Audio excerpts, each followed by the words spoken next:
Bonjour et bienvenue dans mon nouveau Théapios pour devenir soi. Aujourd'hui, je vais vous préparer un podcast très particulier puisque j'ai lu un livre qui s'appelle Nous les humains et en fait, c'est 20 questions qui sont posées à 750 personnes de 80 nationalités différentes et il y a 15 000 réponses. C'est un livre de Yann Arthur Bertrand et je trouve que aujourd'hui, toutes ces questions, elles sont vraiment importante et que il faut se poser ces questions pour pouvoir avancer. Alors j'ai demandé tout simplement à mon fils de me poser ces questions et de faire un échange spontané sur les questions qu'il va me faire, qu'il va me dire, qu'il va me proposer.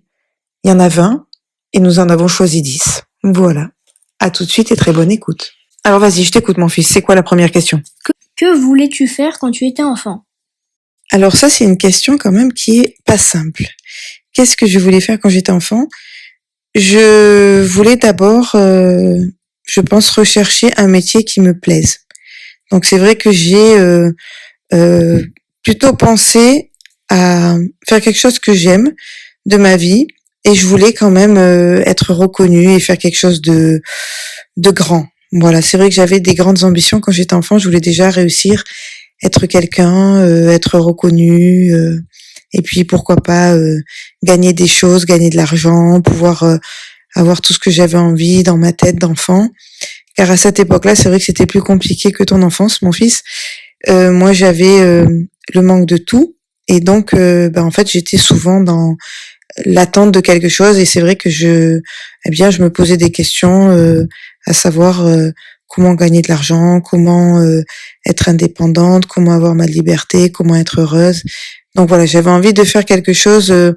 En tous les cas, dans mon métier, c'était quelque chose qui me permettrait de m'épanouir et pas quelque chose de forcé ou d'obligatoire. On passe à la deuxième question.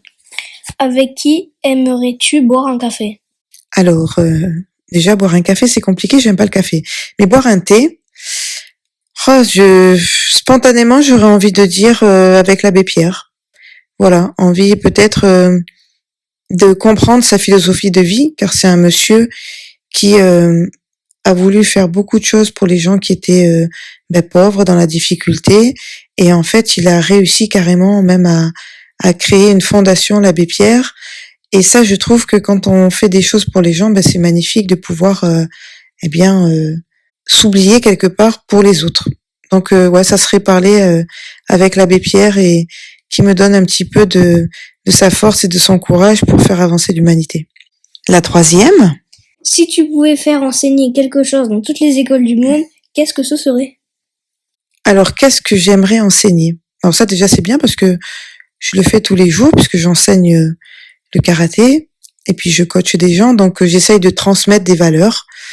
Alors, quelque chose qu'on pourrait transmettre dans l'école à tous nos enfants, j'aimerais dire que on devrait donner la possibilité à nos enfants de devenir eux-mêmes, de ne pas les formaliser ou les formater avec des croyances qui nous sont propres, mais les laisser s'épanouir et leur donner la possibilité d'être eux-mêmes et d'être libres, complètement et entièrement libres de devenir ce qu'ils ont envie d'être, un petit peu avec cette méthode pédagogique de Montessori où on aménage l'environnement et qu'on laisse aux enfants la possibilité de se définir, de se caractériser, de faire ce qu'ils ont envie de faire à travers ce qu'ils aiment, voilà, de se dévoiler, de se découvrir et de se comprendre. La quatrième question. Selon toi, quelle est la principale caractéristique commune à tous les êtres humains ? Ah, alors là, ça c'est une vraie question, ça. J'ai envie de dire, ce qui est propre à tous les humains, c'est, je dirais, la bonté et la bienveillance. Chaque être humain a cette capacité d'être quelqu'un de bon, de généreux, de bienveillant. Donc, je pense que c'est ça qui nous unit tous. Oui, voilà, cette caractéristique d'être dans le partage, dans la bienveillance, dans la gratitude. Voilà, ce sentiment ou cette caractéristique principale, je dirais, la bonté. Cinquième question. Selon toi, qui est la personne la plus heureuse du monde? Ah, qui est la personne la plus heureuse du monde? J'ai envie de dire actuellement, c'est moi. Parce que pour moi, en tous les cas, je suis heureuse dans ce monde.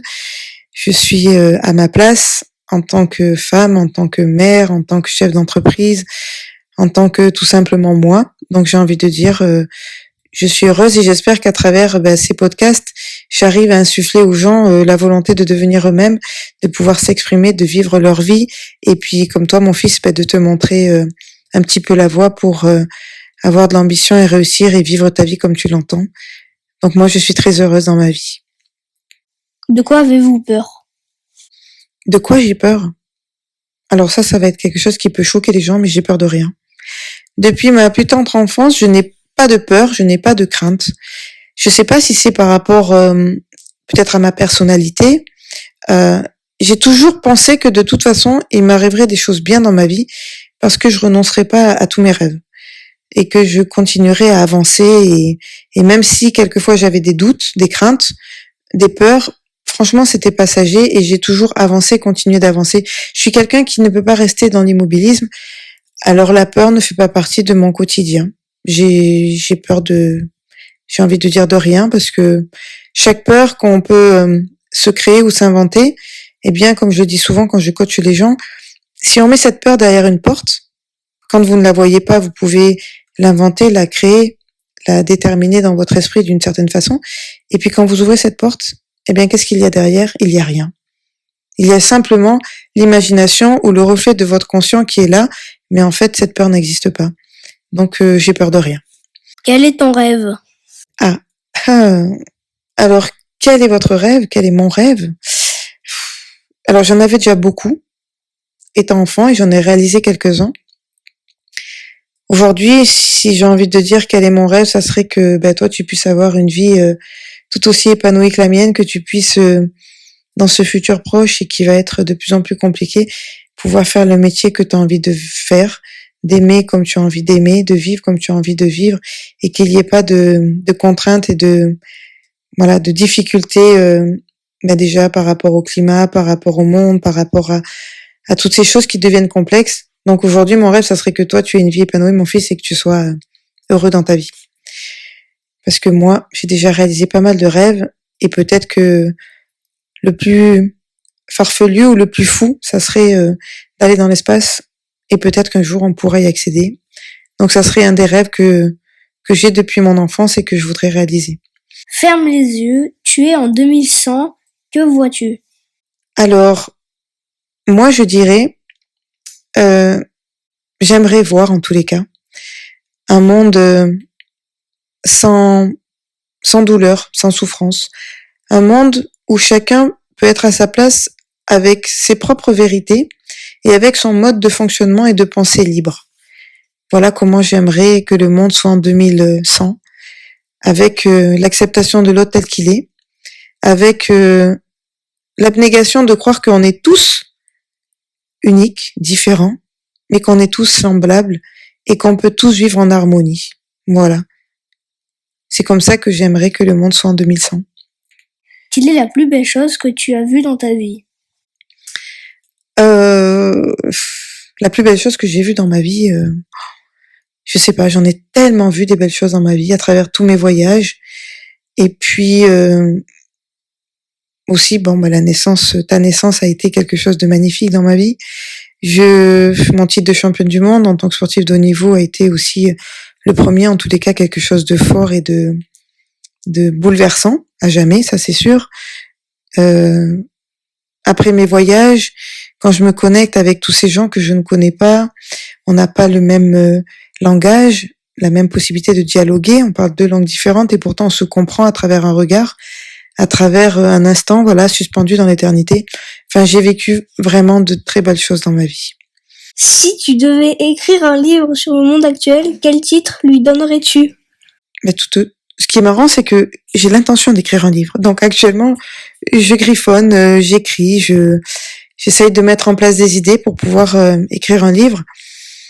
Le titre que je pourrais lui donner, je sais pas, spontanément, je dirais peut-être le revers de la médaille, parce que ça serait quelque chose qui parle de moi, de ma carrière, de ma vie de sportive, de tout ce qu'il a fallu endurer, supporter pour accéder au haut niveau et puis pour réussir et puis pour rester en place, pour rester en haut de cette échelle sportive.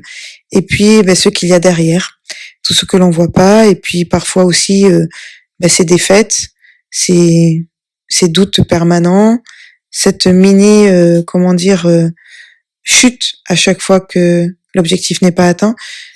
Et puis après aussi le revers de la médaille d'être dans une autre vie, quand on sort du sport de haut niveau, qu'on sort de cet environnement, de cet encadrement pendant plus de 15 ans, eh bien qu'il y a une vie différente qui nous attend, mais que c'est la vie aussi. Voilà, ce serait ça mon titre. Et puis enfin... Si tu devais décrire notre planète à un extraterrestre, que dirais-tu? Comment je décrirais ma planète? Je dirais que c'est une planète remplie d'âmes joyeuses, remplie d'amour et de bonté, où les gens, n'ont plus de limites, n'ont plus d'appartenance et ne sont plus dans le « je dois avoir quelque chose »,« je suis quelqu'un », mais plutôt dans un partage collectif, voilà, où chacun avec ses passions et avec son talent s'exprime et devient fondateur, fédérateur d'une nouvelle humanité. Voilà ce que je dirais dans cette dernière question. Voilà mon fils. En tous les cas, j'espère que ce podcast vous aura plu. Il m'est venu comme ça spontanément parce que c'était les vacances et que j'avais mon fils à mes côtés. Et voilà, il a tout de suite bien sûr répondu, présent, comme d'habitude.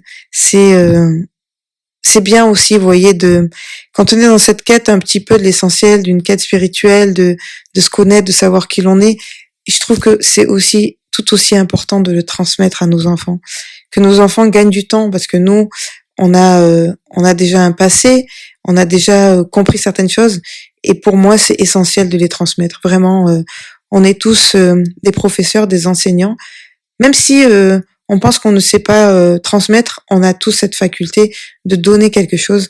Alors voilà, j'avais envie de donner du sens aujourd'hui, de nous poser ces questions à nous, êtres humains, et de faire avancer nos enfants, notre descendance, pour qu'elle-même puisse à son tour gagner du temps et progresser plus vite.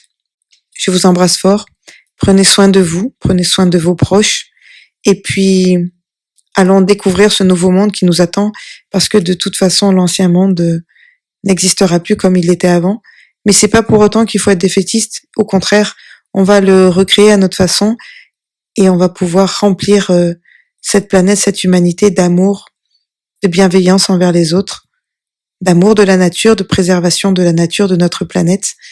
Et puis tout ça, c'est pas seulement des phrases pour faire joli.